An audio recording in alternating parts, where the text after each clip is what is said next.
বাংলাদেশ জাতীয়তাবাদী দল দেশের সামনে এবং দেশের মানুষের সামনে উপস্থাপন করেছে।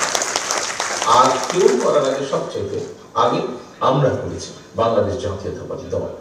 যেহেতু আমরা বাংলাদেশ জাতীয়তাবাদী দল এই সংস্কার প্রস্তাব সবচাইতে আগে উপস্থাপন করেছি, কমিটমেন্ট করেছি আমরা বাংলাদেশের মানুষের কাছে, সেজন্যই এটিকে পর্যায়ক্রমিকভাবে ধারাবাহিকভাবে এটিকে সাকসেসফুল করা অথবা এটি প্রতিশ্রুতি পূরণ করা এটি আমাদের একটি পবিত্র দায়িত্ব। এবং এই পবিত্র দায়িত্ব যদি আমাদেরকে পর্যায়ক্রমিকভাবে বাস্তবতার নিরিখে আমাদেরকে এটিকে পূরণ করতে হয়, অবশ্যই একটি সংসদের প্রয়োজন আছে। কারণ সংসদ ছাড়া একটি নির্বাচন, যে নির্বাচনের মাধ্যমে বাংলাদেশের মানুষ প্রকৃতভাবে তাদের রায় প্রদান করতে পারবে, সেই রায়ের মাধ্যমে যেটাই রেজাল্ট হোক না কেন সংসদের, স্বচ্ছ এবং স্বাভাবিক নিরপেক্ষ নির্বাচনের মাধ্যমে যেই রায়টি হবে, সেই রায়ের মাধ্যমে সংসদ যেটাই হোক না কেন, সেই সংসদ একমাত্র সংস্কার প্রস্তাবকে বাস্তবে রূপ দিতে সক্ষম। তো আমরা যদি দেখি তাহলে আমরা দেখেছি যে তখনও সেই সব সংস্কার প্রস্তাবকে তখন অন্যভাবে চেঞ্জ করে ফেলা হয়েছিল, করা হয়নি। কারণ সেটি প্রকৃত জনগণের ভোটে নির্বাচিত সংসদ। পার্লামেন্ট বসেছে, আমরা 111-এর সময় দেখি যে তারাও অনেক বড় বড় সুন্দর সুন্দর কথা বলেছিল, অনেকগুলো সংস্কার প্রস্তাব কি কি সব করেছিল। কিন্তু পরবর্তীতে যখন পার্লামেন্ট বসেছে, স্বৈরাচার যখন ক্ষমতা গ্রহণ করেছে, খুব ক্লিয়ারলি বলা যায় কম বেশি, এটি বলার জন্য রকেট সায়েন্সের প্রয়োজন হয়। 2008 সালের নির্বাচনে সেখানে ঘাপলা ছিল, সেটি যে স্বৈরাচার যে ক্ষমতায় ছিল তার বিভিন্ন কথাবার্তা থেকে বেরিয়ে এসেছে, এটি ঐতিহাসিকভাবে প্রমাণিত। এছাড়াও ইলেকশন রেজাল্ট অ্যানালাইসিস করলেও আমরা দেখেছি 2008 সালে, তারপরেও গণতন্ত্রের স্বার্থে আমরা সেটিকে একসেপ্ট করে নিয়েছিলাম সেই সময়। তো হচ্ছে অন্তর্বর্তী সরকারের মূল দায়িত্ব হচ্ছে সেটি, অর্থাৎ দেশের মানুষ যে সিদ্ধান্ত নিতে চায় সেই সিদ্ধান্তের সাথে একমত পোষণ করা এবং দেশের মানুষকে তার সিদ্ধান্ত নিতে সহযোগিতা করা, সেই ব্যবস্থা করা, রাজনৈতিক সিদ্ধান্ত গ্রহণ করতে সহযোগিতা করা, এটি হওয়া উচিত তাদের মূল লক্ষ্য। আমরা লক্ষ্য করছি যে বিভিন্ন কথাবার্তা, সরকারের বিভিন্ন ব্যক্তির বিভিন্ন কথাবার্তা থেকে আমাদের কাছে মনে হচ্ছে তারা, এবং বিভিন্ন ব্যক্তির আলোচনা থেকেও ফুটে উঠছে যে তারা সম্ভবত তাদের লক্ষ্য থেকে কিছুটা হলেও বিচ্যুত হচ্ছেন ক্ষেত্র বিশেষে। এবং বিভিন্ন স্টেটমেন্ট থেকে, বিভিন্ন ব্যক্তির বিভিন্ন স্টেটমেন্ট থেকে বিভিন্ন রকম কনফিউশনের তৈরি হচ্ছে, বিভিন্ন কনফিউশন তৈরি হচ্ছে, মানুষ বিভিন্ন ভাবে কনফিউজ হচ্ছে।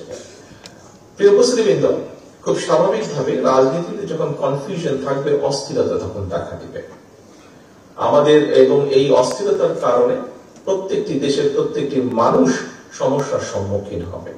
কারণ যখনই রাজনৈতিক অস্থিরতা থাকবে, রাজনৈতিক স্টেবিলিটি যদি আমরা এনশিওর করতে না পারি, তাহলে আমরা যে যত সংস্কারই ঘোষণা করি না কেন, যে যত নীতি গ্রহণ করি না কেন, কোনটি সাকসেসফুল হবে না। রাজনীতি অস্থির হলে এটি এফেক্ট করবে অর্থনীতিতে, এবং অর্থনীতি এফেক্ট করবে সবকিছুকে। অর্থনীতিকে একটি দফা দিয়েছি, অন্তর্বর্তীকালীন সরকার বেশ কয়েকটি 6টি বোধহয় কমিশন গঠন করেছেন, তারাও বিভিন্ন বিষয়ে সুপারিশ দিয়েছেন। আপনারা যদি মিলিয়ে দেখেন, দেখবেন খুব একটা বেশি তফাৎ নেই 31 দফার সাথে, খুব একটা বেশি ডিফারেন্স নেই। কিছু কিছু থাকতেই পারে, না থাকার কোনো কারণ নেই। তাদের কিছু কিছু বিষয় মনে হচ্ছে ওনারা দিয়েছেন, এটা দিতেই পারেন আপনারা, কিন্তু মূল বা বেসিক বিষয়গুলোর মধ্যে কোনো এমন কোনো পার্থক্য নেই। তাই যদি হয়ে থাকে তাহলে অবশ্যই আমরা মনে করি, এবং একই সাথে আপনারা প্রথমেই যে কথাটি বলেছি, বোরহান সাহেব ওনার বক্তব্যে বলেছেন যে 31 দফা শুধু বিএনপি না, বিএনপির সাথে আমরা আরো কতগুলো রাজনৈতিক দল, যেই দলগুলোর সাথে আমাদের রাজনৈতিক আদর্শেরও ভিন্নতা আছে, কিন্তু সেই দলগুলো, সেই দলের নেতৃবৃন্দ কিন্তু আলোচনা পর্যালোচনা করে, আমরা তাদের সাথে আলোচনা করে আমরা সকলে মিলে দিয়েছি। কাজে 31 দফা এই বাংলাদেশের একটি বৃহৎ জনগোষ্ঠীর মতামতের রিফ্লেকশন, বৃহৎ জনগোষ্ঠীর মতামতের রিফ্লেকশন। শুধু বিএনপি না, বিএনপির সাথে আরো অনেকগুলো দল যারা তাদের মতামত দিয়েছেন, এবং তারাও বাংলাদেশের বহু মানুষকে রিপ্রেজেন্ট করেন, বিগুণ করে, তারাও করেন।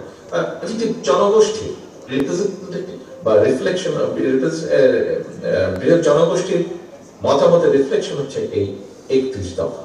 কাজে এখানে খুব অন্য কারোর সাথে বা বর্তমানে যারা দিচ্ছেন তাদের সাথে খুব তফাৎ হওয়ার কোনো কারণ নেই।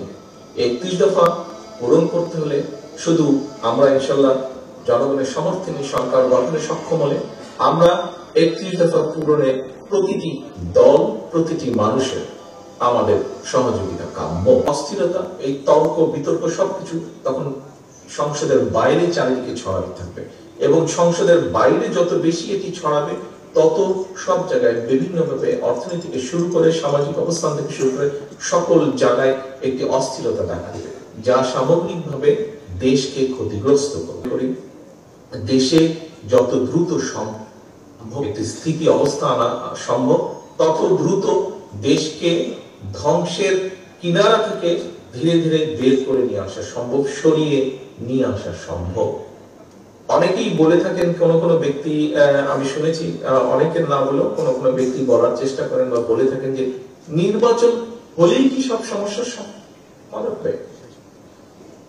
নির্বাচন হলেই যে সব সমস্যার সমাধান হয়ে যাবে সে কথাটি এইভাবে না বলে আমরা চিন্তা করতে পারি, নির্বাচন হলে যেহেতু একটি স্থিতি অবস্থা আসবে এবং ধীরে ধীরে রিফর্ম কাজগুলো শুরু হবে, সমস্যাগুলোর প্রকটতা তীব্রতা ধীরে ধীরে কমা শুরু করবে এবং নির্বাচন হলে সমস্যাগুলোর সমাধান কিভাবে করা যায় এটি দায়িত্বপ্রাপ্ত হবেন বিভিন্ন মানুষ।